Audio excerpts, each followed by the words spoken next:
এই পর্বে আমরা দেখব পৃথিবী বিখ্যাত গোল্ডেন ব্রিজ, যা কেবল কার স্টেশন ও থিম পার্ককে যুক্ত করেছে। এই ব্রিজটার জন্য আপনাকে কষ্ট করে পাহাড়ের চড়াই উতরাই অতিক্রম করতে হবে না। এর উপর দিয়ে যাওয়ার সময় অপূর্ব প্রাকৃতিক নৈসর্গও দেখতে পাওয়া যায়। সবুজ পাহাড়, নীল আকাশ আর সাদা মেঘের মধ্যে দিয়ে হেঁটে চলা অপার্থিব সৌন্দর্য।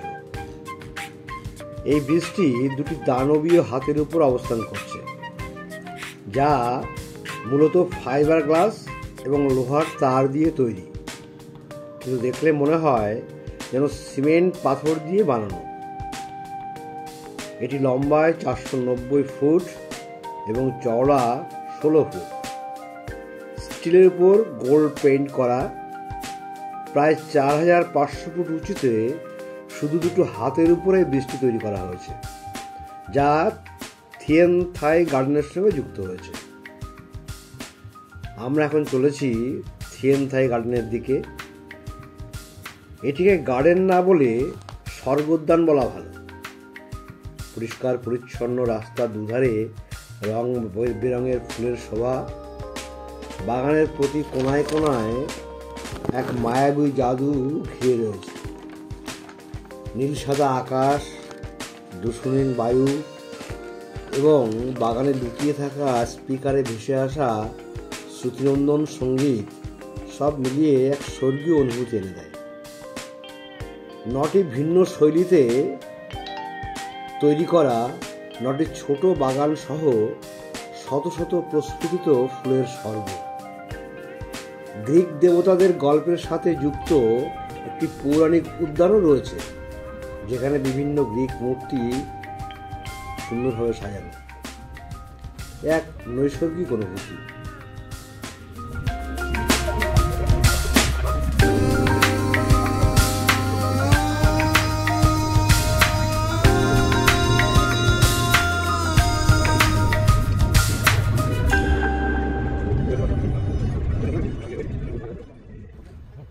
গার্ডেন ঘুরে আমরা নিচে নেমে এলাম কেবল কার চড়ে।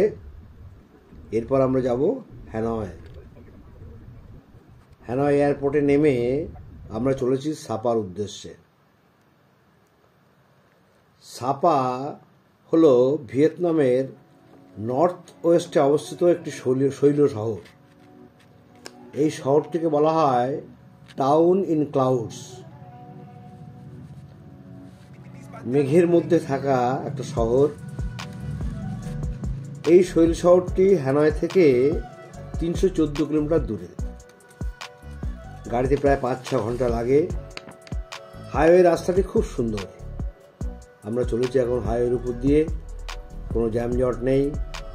রাস্তার দুধারে সবুজের গালিচা এবং অনুচ্চ সবুজ পাহাড়ের সারি।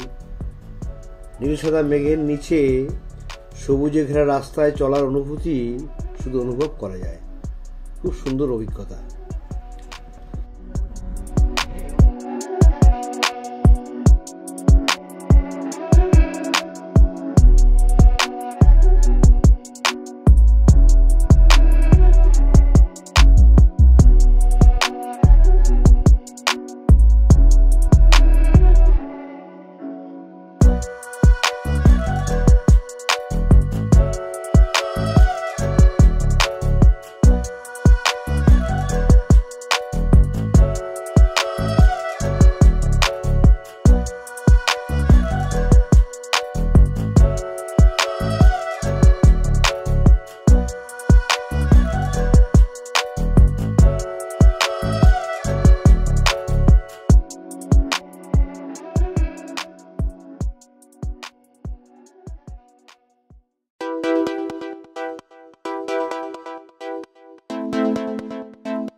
কি করতে আছি? হ্যাঁ হ্যাঁ, সাপা পৌঁছতে আমাদের সন্ধে হয়ে গেল। হোটেলে চেক ইন করে আমরা বেরিয়ে পড়েছি রাতের সাপা শহর এক্সপ্লোর করতে। রাতের সাপা শহরের এক মোহময়ী মায়াবী রূপ রয়েছে যা যে কোনো মানুষকে আকর্ষণ করবে। বাহারি আলো আর ফুল দিয়ে গোটা শহরটা সাজানো।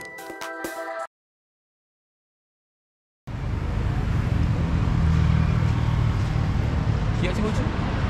ক্রিসমাসের আগে বলে ওরা সাজিয়ে দিয়েছে বেশি। এই যে গাছ ফাছ এগুলো কি সবসময় থাকে, গাছে লাইট সবসময় থাকে না।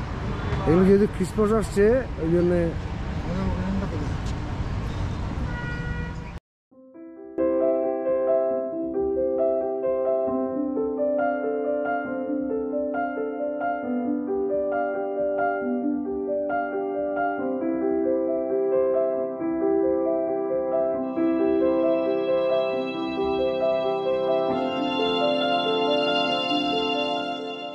শহরের কেন্দ্রে রয়েছে একটি পার্ক, সাথে জলাশয়।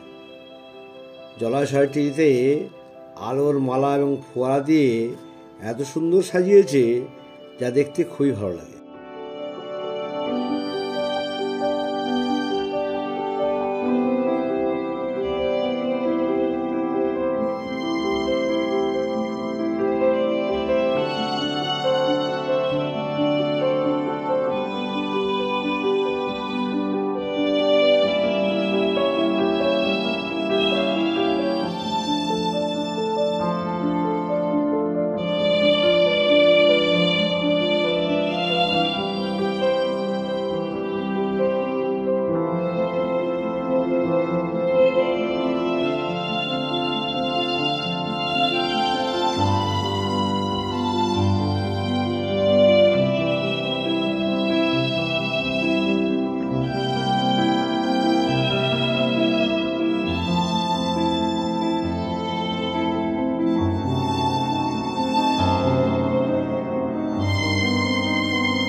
আজ আমরা এখানেই শেষ করছি।